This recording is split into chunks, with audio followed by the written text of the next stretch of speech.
Perkenalkan, saya Aisyah Azhara, NIM 2321010400003, mahasiswa Program Studi Pendidikan Guru Madrasah Ibtidaiyah Universitas Islam Negeri Kiai Haji Ahmad Siddiq Jember.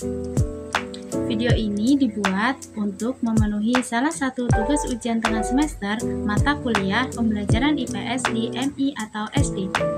Agar tidak lama-lama, langsung saja kita ke video pembelajaran IPS. Assalamualaikum warahmatullahi wabarakatuh. Hai teman-teman kelas 3, selamat datang di video pembelajaran hari ini. Bagaimana nih kabarnya kelas 3 hari ini? Tetap semangat ya. Agar kita lebih semangat lagi, bagaimana kalau kita bernyanyi bersama? Ikutin kakak ya. Siswa kelas 3, apa kabarnya? Siapkah kalian untuk belajar? Semangat semuanya, dengar dengan seksama, siswa kelas 3 semuanya. Siswa kelas 3, apa kabarnya? Siapkah kalian untuk belajar?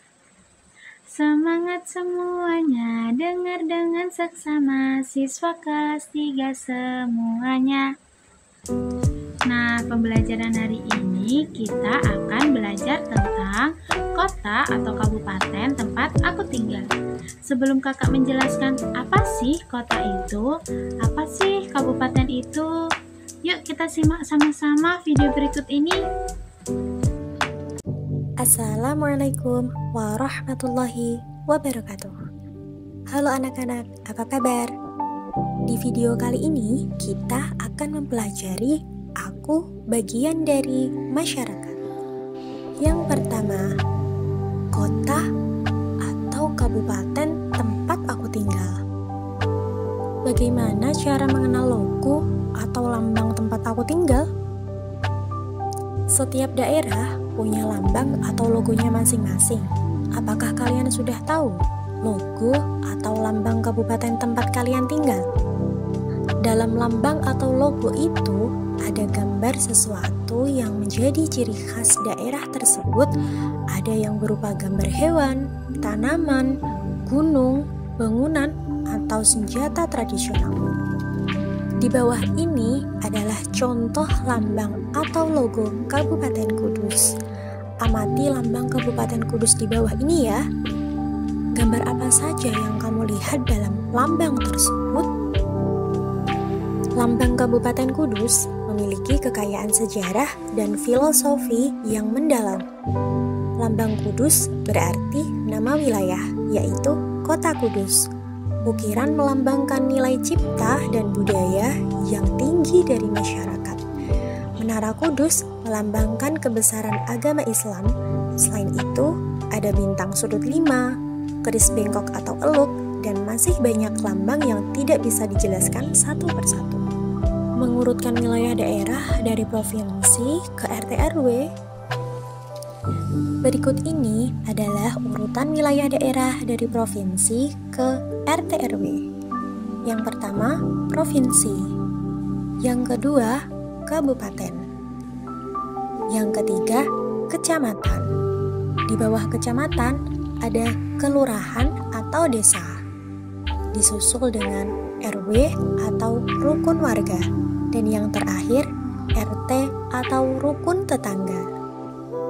Fungsi ibu kota atau pusat kota pada kabupaten. 1. Pusat pemerintahan, contohnya kantor pemerintahan. Yang kedua, pusat pendidikan, contohnya adalah sekolahan. Yang ketiga, pusat informasi, contohnya televisi, radio, dan internet. Dan yang terakhir, pusat kegiatan ekonomi, contohnya adalah pasar.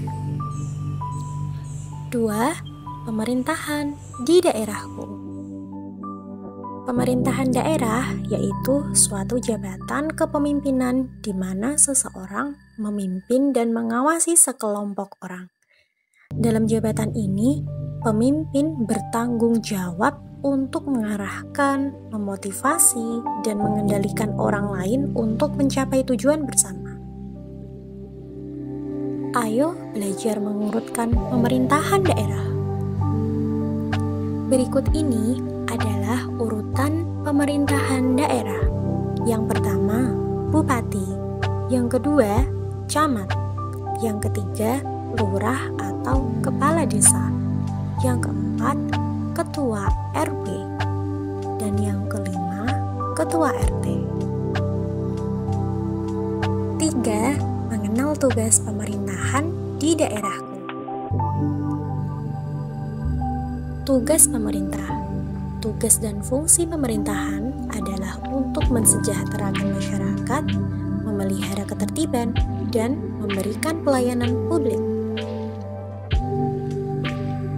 Berikut ini adalah bagan dan urutan pemerintahan daerah serta tugasnya.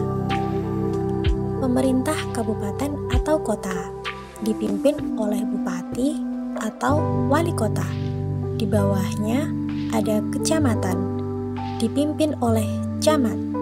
Di bawah kecamatan ada kelurahan atau desa, dipimpin oleh seorang lurah atau kades. Di bawah kelurahan ada rukun warga atau RW, dipimpin oleh ketua RW. Yang paling terakhir, rukun tetangga atau RT, dipimpin oleh ketua RT.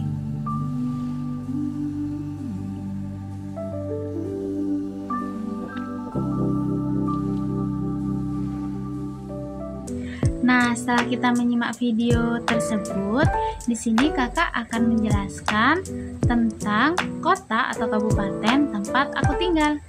Tujuan pembelajaran hari ini yang pertama, agar peserta didik dapat mengenali dan menyebutkan nama kota dan kabupaten tempat aku tinggal. Yang kedua, agar peserta didik dapat menganalisis ciri-ciri kota atau kabupaten tersebut.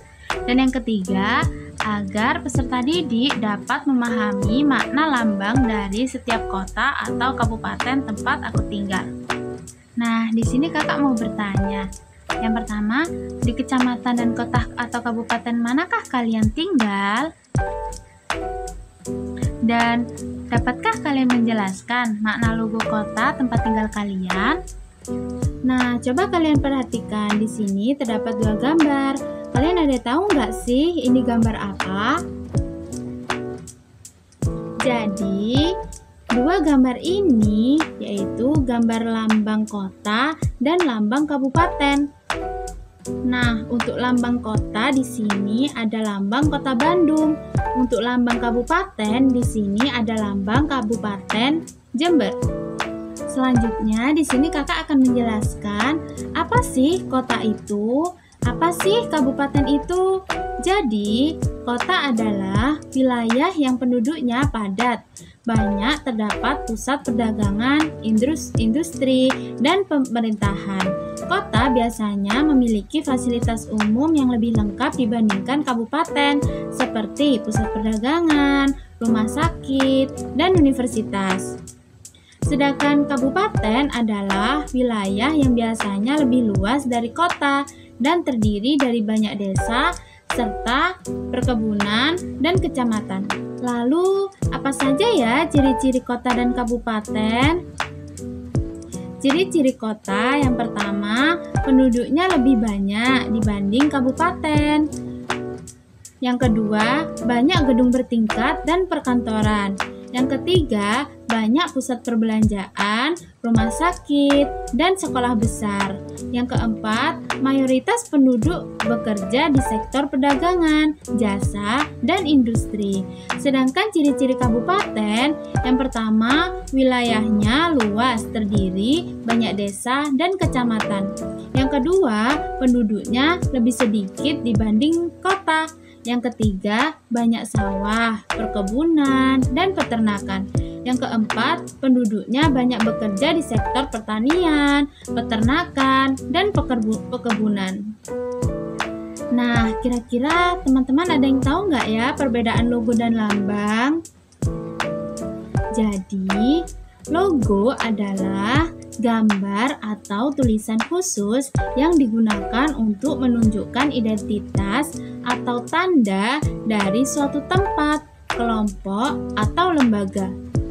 Logo dibuat agar orang mudah mengenal dan mengingat sesuatu. Setiap logo biasanya memiliki bentuk, warna, dan makna tersendiri yang menggambarkan ciri khas dari tempat atau kelompok tersebut. Sedangkan lambang itu apa? Lambang sendiri adalah gambar yang memiliki makna atau arti tertentu. Lambang digunakan untuk menyampaikan pesan, nilai, atau arti yang penting bagi suatu kelompok atau negara. Lambang sering dipakai untuk menggambarkan hal-hal yang baik, seperti keberanian, keadilan, atau semangat. Nah, selanjutnya kita akan mengidentifikasi lambang kota dan kabupaten. Yang pertama, kita akan mengidentifikasi lambang kota Bandung. Yang pertama, lambang kota Bandung berbentuk perisai yang melindungi dari bahaya. 2. Bagian atas warna kuning emas dengan gambar gunung hijau melambangkan gunung yang subur dan sejuk. 3. Terdapat balok melintang 4 warna hitam diberi batas warna putih melambangkan bangunan bendungan dan kekuatan. 4. Bagian bawah berwarna putih perak dengan baris biru bergelombang, melambangkan air dan sungai di Bandung.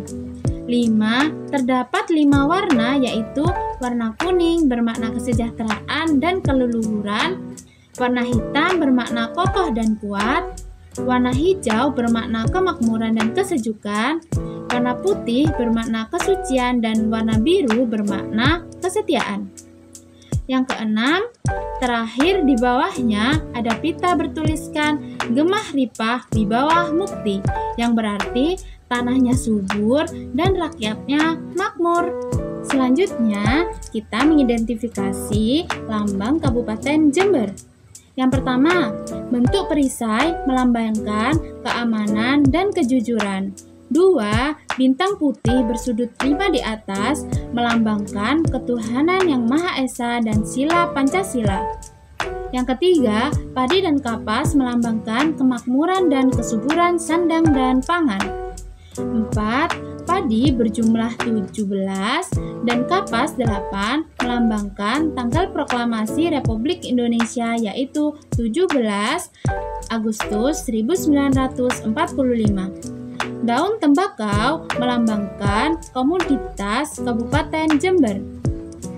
Yang keenam, terdapat gambar bangunan gedung pemerintahan daerah melambangkan tempat pusat pemerintahan Kabupaten Jember. Yang ketujuh, terdapat tulisan Carya Dharma Praja Mukti memiliki arti berkarya dan mengabdi untuk kepentingan bangsa dan negara. Yang ke-8, warna merah berarti keberanian dan ketegasan pemerintahan daerah. Dan yang ke-9, warna kuning berarti keluhuran dan kebijaksanaan. Nah, teman-teman, kita sudah selesai belajar hari ini. Apa saja ya yang sudah kita pelajari hari ini? Yang pertama, kita jadi tahu kota itu apa. Yang kedua, kita jadi tahu kabupaten itu apa. Yang ketiga, kita jadi tahu apa sih bedanya logo dan lambang. Dan kita juga tahu ciri-ciri kota dan kabupaten. Terima kasih ya sudah belajar dengan semangat hari ini. Sebelum kita berdoa, bagaimana kalau kita bernyanyi terlebih dahulu sebagai penutup? Kita bernyanyi sama-sama ya. Goodbye my friend, goodbye my friend. See you next time, see you next time. Let's go home together, let's go home together. Be careful, be careful. Bila aku berdoa, aku angkat tanganku dengan suara lembut, tidak berteriak. Berdoa sungguh-sungguh agar dikabulkan segala permohonan hamba yang beriman.